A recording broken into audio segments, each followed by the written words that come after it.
What do we do? Enjoy it.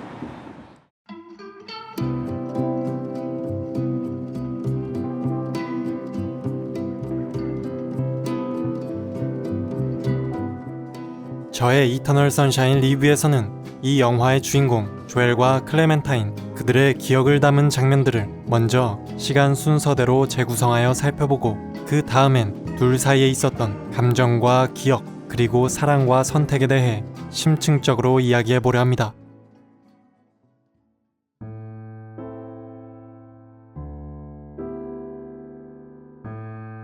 장면들의 시간 순서를 간단히 정리하기 위해 영화 내용을 5개 파트와 13개의 장면으로 나눴습니다. 그리고 이렇게 나눠진 장면들이 각각 어떤 장면들이었는지 먼저 원래의 순서대로 빠르게 스캔해보겠습니다.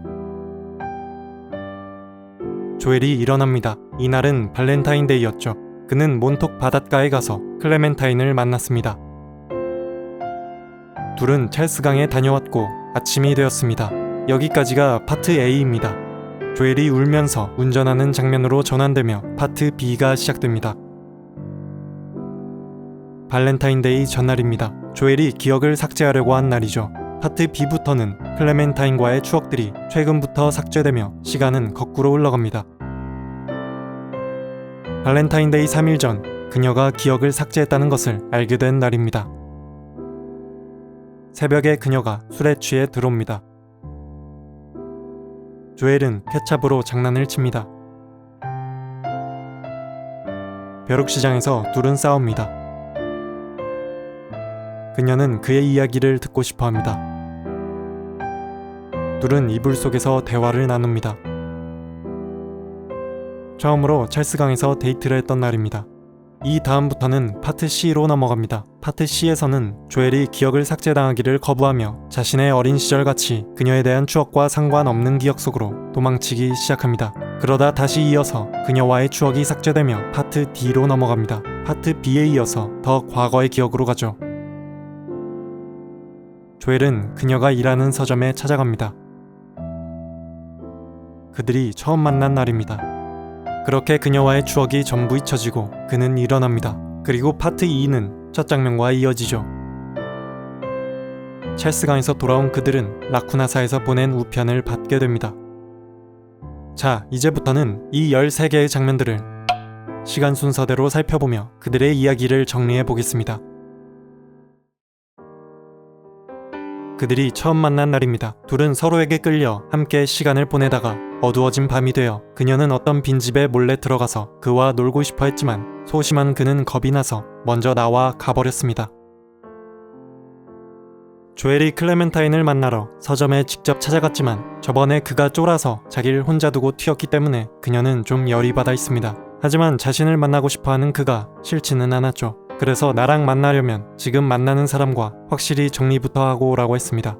그렇게 이때부터 둘의 연애는 시작되었죠.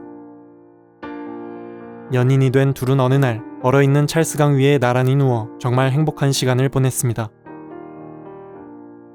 함께 이불에 들어가 그녀는 어린 시절 자신의 이야기를 해줍니다. 어렸을 때 자신이 스스로를 못생겼다고 생각하며 외로워하고 슬퍼했던 기억에 대해서 말이죠. 그리고 그 이야기를 들은 그는 그녀에게 예쁘다고 말해주었습니다. 클레멘타인은 자신의 어린 시절 속 깊은 이야기까지 해주었으니 그도 어떤 이야기를 자신에게 들려주길 바랍니다. 하지만 그는 얘기하지 않았기 때문에 그녀는 자신을 믿지 못한다고 생각하고 이렇게 삐진 것이죠. 결국 그녀는 그에게 화를 내고 맙니다. 벼룩시장을 걷다가 그녀는 어떤 애를 보고 아이를 갖고 싶다는 말을 합니다. 그런데 조엘은 아직 그녀가 준비가 안 됐다고 생각했고 클레멘타인은 나는 겁나 좋은 엄마가 될 준비가 이미 되어 있다고 격분하며 그에게 심한 독설들을 내뱉었죠. 시장에서 대판 싸우고 들어왔기 때문에 조엘은 기분을 풀어보고자 이때 이렇게 케찹으로 장난을 친 것입니다. 하지만 분이 안 풀린 그녀는 그를 무시하고 차키를 챙겨 밖으로 나가버렸죠. 그렇게 나가서 새벽 3시까지 술을 마시다 들어온 클레멘타인, 그리고 조엘은 소파에 앉아 그녀를 기다리고 있었죠. 그녀는 그의 차를 음주운전했고 주차하다 차까지 긁었습니다. 그래서 이 장면에서 그의 차 옆면이 박살나 있던 것이죠. 그가 음주운전한 것을 두고 뭐라 하자 그녀는 잔소리하지 말라고 짜증을 내며 내가 다른 남자랑 자고 왔는지 궁금하냐고 도발합니다. 그러자 그는 네가 자고 왔다고 생각한다며 넌 원래 그런 여자잖아 라고 맞받아쳤죠. 이 말을 듣고 빡돌은 그녀는 바로 밖으로 뛰쳐나갔고 이게 그를 기억하는 그녀의 마지막 모습이었죠. 발렌타인데이 3일 전 화해도 할 겸 미리 발렌타인데이 선물을 주려고 조엘은 그녀가 일하는 서점에 찾아갑니다. 하지만 이때 그녀는 그에 대한 기억을 지웠기 때문에 그를 못 알아봤죠. 자신의 얼굴을 보고 전혀 모르는 척하는 것도 기가 찬데 눈앞에서 그녀가 다른 남자와 키스해버리는 모습에 충격받아서 뒤돌아 나와버렸습니다. 그리고 그녀가 자신을 기억에서 지워버렸다는 사실을 알게 됐죠. 처음엔 그걸 도저히 믿을 수가 없어 그 기억을 지워준다는 라쿠나라는 회사를 찾아갔지만 나중엔 결국 자신도 그녀를 지워버리기로 결심합니다. 거기서 시키는 대로 그녀와 관련된 물건들을 모두 챙겨와 머리를 스캔하여 기억의 지도를 만들었죠. 그래서 집에 돌아오는 그의 관자놀이에는 거기서 그려졌던 점이 남아있습니다. 그리고 집에 들어와 지시대로 받은 약을 먹고 쓰러져 잠들었죠. 그렇게 기억 삭제는 시작됩니다. 결국 그녀에 대한 모든 기억이 삭제되고 발렌타인데이 아침이 되어 그는 일어났습니다. 차 옆이 박살나 있는 이유는 잊혀진 그녀 때문이 아니라 당연히 옆차 때문일 거라 생각하고 화가 난 그는 소심하게 쪽지를 남깁니다. 그리고 지워지는 기억 속 그녀의 마지막 말이 기억은 안 나지만 그의 본능은 가리킵니다. 그녀와 처음 만났던 곳으로 가야만 한다고. 그래서 그는 충동적으로 회사를 땡땡이 치고 몬토행 기차를 탔죠. 그렇게 그녀를 처음 만났던 바닷가 앞에 앉아 일기장을 펼칩니다. 그는 자기가 찢은지도 모른 채 2년 만에 일기를 다시 쓴다고 착각하죠. 그리고 혼자 할 일도 없고 지루하게 모래나 파다가 클레멘타인을 만납니다. 근데 그녀를 그냥 슬쩍 보기만 하고 지나쳐 버렸지만 그녀를 카페에서도 다시 마주치고 기차역에서도 기차 안에서도 또 마주치죠. 계속 눈도 못 마주치며 부끄러워했지만 역시나 그는 또다시 그녀가 마음에 듭니다. 역시 그녀도 그가 마음에 들죠. 결국 기차 안에서 그녀가 먼저 말을 걸며 다가왔습니다. 그녀는 그를 보며 혹시 우리 전에 봤냐고 묻고 곰곰이 생각하더니 아마 자신이 일하는 서점에서 본 것 같다고 하죠. 그건 3일 전에 선물을 주려고 찾아온 그를 봤었기 때문입니다. 반면 그는 그 기억을 지웠기 때문에 전혀 모르겠다는 표정이죠. 그리고 그는 모르면 간첩인 클레멘타인 이름이 들어간 노래도 잊어버렸습니다. 그렇게 만나서 대화를 나눈 지 얼마 되지도 않아서 그녀는 아무것도 아닌 걸로 자꾸 화를 냅니다. 그런 다혈질의 그녀가 부담스러워 그는 혼자 있고 싶다며 잠시 밀어내기도 했지만 결국 그들은 알 수 없이 서로에게 강하게 이끌리며 빠르게 가까워지죠. 그 다음날 밤에는 얼어붙은 찰스강에서 함께 즐거운 시간을 보냈고 돌아오니 아침이 되었습니다. 그리고 그녀가 칫솔을 가지러 간 사이 그동안 조엘과 클레멘타인의 물건을 이용해 그녀에게 더러운 작업을 걸던 프로도가 문을 두드리죠. 그런데 기억이 지워진 조엘이 어리둥절해하니까 곧 자리를 피합니다. 그리고 마지막 장면에서 이야기는 이어지죠. 그들은 라쿠나사에서 보낸 우편의 내용들을 확인하고 매우 혼란스러워했지만 곧 자신들이 서로의 기억을 지웠다는 사실을 받아들이게 됩니다.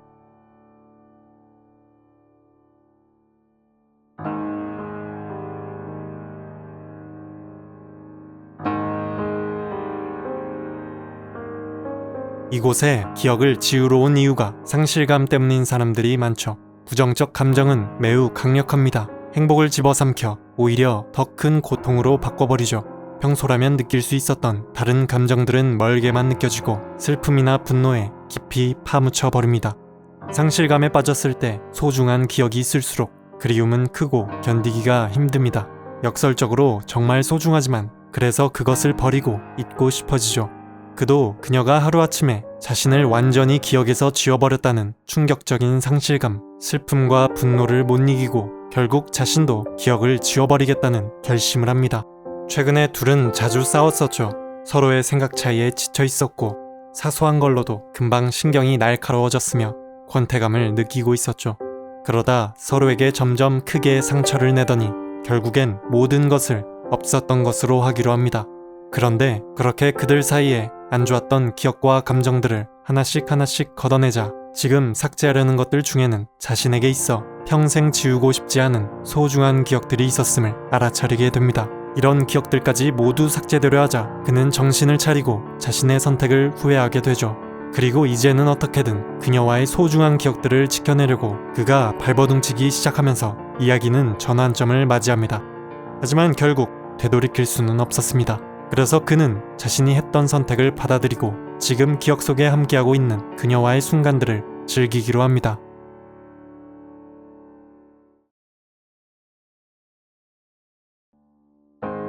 그들은 서로 정반대의 성격을 가졌습니다. 그녀는 활발하고 적극적이고 외향적입니다. 그는 소심하고 소극적이고 내향적입니다. 그녀는 충동적이고 다혈질에 공격적이지만 그는 조심스럽고 싸움을 피하는 성격입니다. 그녀는 자신의 생각과 감정을 직접적으로 표현하며 말로 소통하기를 좋아하지만 그는 말하기보다는 듣는 것이 좋고 혼자서 일기에 정리하거나 그림으로 표현하는 것을 좋아합니다.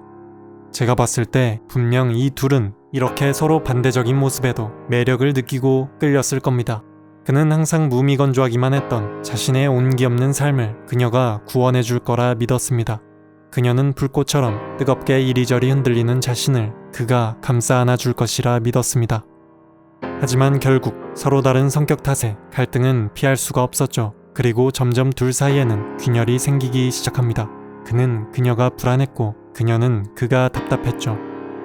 이렇게 자신이 사랑하는 사람이 자신과 정반대의 사고방식이나 성격, 감성을 지닌 듯한 경우가 많이 있을 겁니다. 그 사람이 연인일 수도 있고 가족일 수도 있겠죠. 때마다 화가 치밀어 오르기도 하고 서운하거나 밉기도 할 겁니다. 그런데 그 사람이 어차피 계속 내가 사랑할 사람이라면 그러한 충돌의 순간이 올 때마다 상대의 생각이나 행동에 관해 어떠한 가치 판단을 하는 것은 딱히 별 소용이 없을지도 모릅니다. 방법이 없는 것은 아닙니다. 먼저 차분한 말투로 상대를 설득해보고 안 되면 그 다음엔 따뜻한 마음으로 상대를 이해해보려고 노력하고 이것도 안 되면 상대방 그 자체를 온전히 받아들이는 수밖에 없습니다. 근데 그게 참 쉽지가 않죠. 그래서 사람들은 가끔 서로에게 상처를 주며 삽니다.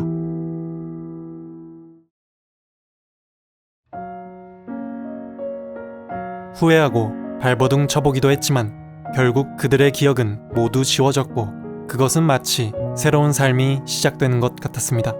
그리고 둘은 운명처럼 이끌려 또다시 만났죠. 하지만 곧 망각으로 만들어낸 이 새로운 사랑이 사실은 다시 시작된 것임을 알게 되었습니다. 그러자 앞으로 그 언제라도 함께 할 수 있을 것 같았던 설레는 마음은 그대로 멈춰서 버렸죠. 그리고 조각났던 사랑의 과거는 그들의 발목을 잡습니다. 또다시 상처 줄까 두려운 미래는 앞을 가로막습니다. 물론 두렵습니다. 그는 그녀를 불안해했고 그녀는 그를 답답해했고 앞으로도 또 그럴 것이라는 게. 하지만 과거는 지웠고 미래는 모릅니다. 지금 이 순간 그들은 서로를 바라보고 있습니다. 서로를 원하고 있죠. 그러니 만약 지금 이 사람을 다시 한번 똑같이 사랑해도 좋다면 괜찮습니다. 그래서 그들은 선택했습니다. 모든 것을 있는 그대로 받아들이며 다시 시작해보려고 합니다. 이 인연은 언젠가 또다시 끝날 수도 있습니다. 하지만 영원할지도 모릅니다. 찰나의 순간을 비추었던 빛이 영원해질 때 영화 이터널 선샤인이었습니다.